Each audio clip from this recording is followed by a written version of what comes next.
אני ברשות מורי ורבותיי, קהל קדוש, היום, לילה, זה ההילולה של רבי אליעזר דוילה עליו השלום. רבי אליעזר דוילה היה בן אחותו של רבינו חנין בן עטר. בשביל לעורר את הזכויות שלו, אני אספר רק מעשה. במלכי רבנן של רבי יוסף בנעים, הוא מביא משהו אדיר, משהו מזעזע את הרעיון. שפעם רבי אליעזר דוילה בא לבקר את רבי חליפה מלכה בעיר הגדיר, ורבי חליפה מלכה רואה איזה מחשב. היה מחשב, בין מחשבים. אפילו הנין של אותו מחשב, הם כולם היו חרשים. משפחת החרשים עם רבי חליפה מלכה. זה מלכי רבנן מביא את זה, אתם יכולים לראות את זה בעוד כף במלכי רבנן. הוא ראה את המחשב הזה כאילו ממלמל משהו בפה. רבי חליפה תפס אותו, אומר לו, תגיד לי מה אתה ממלמל. הוא אומר לו, חבל על האיש הזה, צריך מיד לחזור לרבת איפשהו, כי השנה הזה הוא צריך למות. רבי חליפה מלכה הבין את הדברים, ותשאלו אותי שאלה, רבי חליפה מלכה, בפלוגתא של רבי חנין בן עטר, שואל מחשב, תסתכלו במלכי רבנן, אתם תראו את הסיפור. אני לא, אין לי תשובה לזה. על כל פנים, רבי אליעזר דוילה אומר לו, אני כבר השלמתי את מה שצריך להשלים. מה זה השלמתי? אתם יודעים בין כמה היה רבי אליעזר דוילה בסך הכל בין 47 שנים. אז פה אני יכול רק לומר, זה מה שאומר הרמב"ם. הרמב"ם כתב איגרת לרבי אברהם בנו, אמר לו שמה באיגרת, לעולם יתפלל אדם שיתמו שנותיו במהרה. מה זה שיתמו? חס ושלום, זה כלל שאדם ישלים את שנותיו במהרה, אלא התכלית של האדם היא התכלית בשביל שתקן את הנשמה שלו. ואדם שהוא תיקן את הנשמה שלו, אין לו יותר מה לעשות. יותר טוב, הרי האדם הוא יותר קרוב להפסד בעולם הזה מאשר לרווח. אז אם באמת האדם כבר הוא השלים את נפשו, הוא השלים את הייעוד שלו, אין לו יותר מה לעשות. אז כאן אנחנו לפי התשובה שכתובה שם במלכי רבנן, אתם יכולים לעיין בה, שהוא כאילו מבין שהוא כבר תיקן את עצמו וזהו, זה אין מה להוסיף. אני רוצה לספר לכם על לידה של רבי אליעזר דוילה, זה היה נורא ואיום. מסופר על אביו עליו השלום, שהיה יושב ועוסק בתורה. בקיצור אני מספר לכם, אשתו הלכה לקיים את המצווה. כמובן, כמו שכתוב בהלכה, אישה צדיקה חסודה, שבת מחכה. בעלה יושב ולומד תורה, עוסק בתורה, עד שעות מאוחרות של הלילה.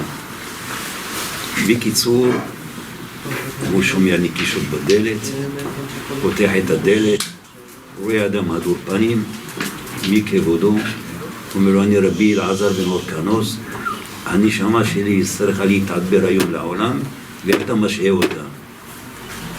טוב, מה זה כוח הקדושה, מה זה כוח הטהרה, מה זה כוח...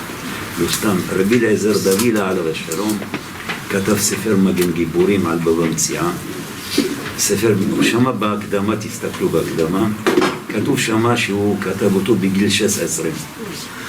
אני רק רוצה להגיד לכם את המגן גיבורים, לקחתי אותו לישיבה בסונדרלנד, ושמה היינו לומדים בבא מציעא, ושמה היה צריך עיון של רבי עקיבא איגר.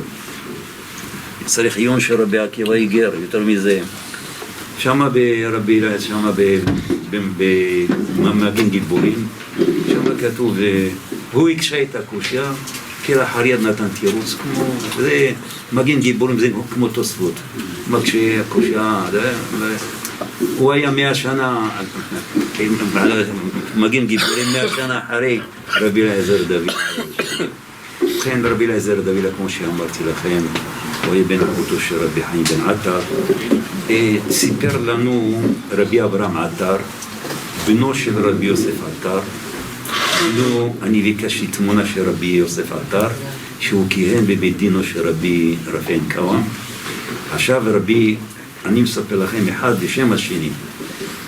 רבי יוסף עטר הוא היה ממוגדור, הוא ישב בבית דינו של רבי רפאין קאווה, סיפר לו רבי רפאין קאווה, אני מספר אחד משם השני, רבי אלעזר דוילה כשהיה יושב וכותב, אז הוא היה שוכח את עצמו, היה כותב על השולחן. היה כותב, דושים כותב, אז ממשיך והוא כותב על השולחן. מה היו באים? אחר כך היה מצטער על הכתיבות שהלכו לו לאיבוד, כי הלכו לו על השולחן.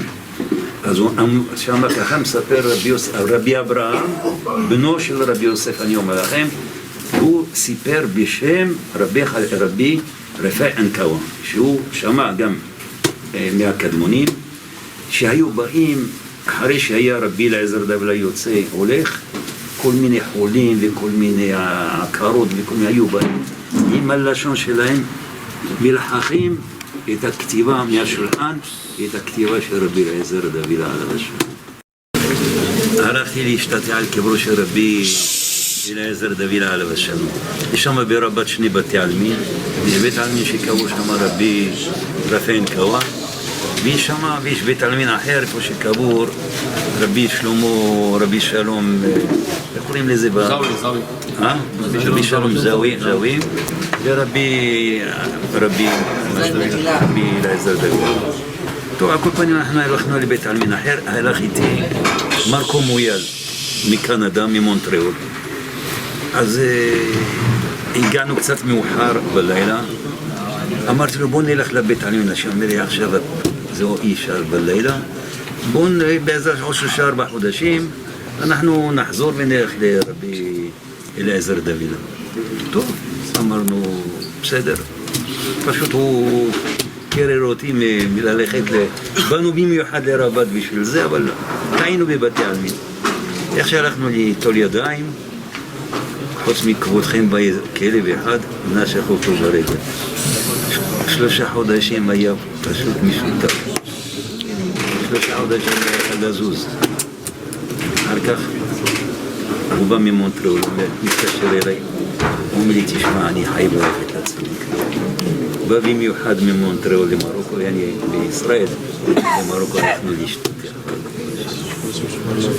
פשוט הוא מנע, אז צדיקים לפעמים, אלעזר דוילה שלום, היה שירוקים היה. לכן זכותו יגן עלינו, יסלחנו וישכן, ושמונה מלא נשאר ליבנו לטובה.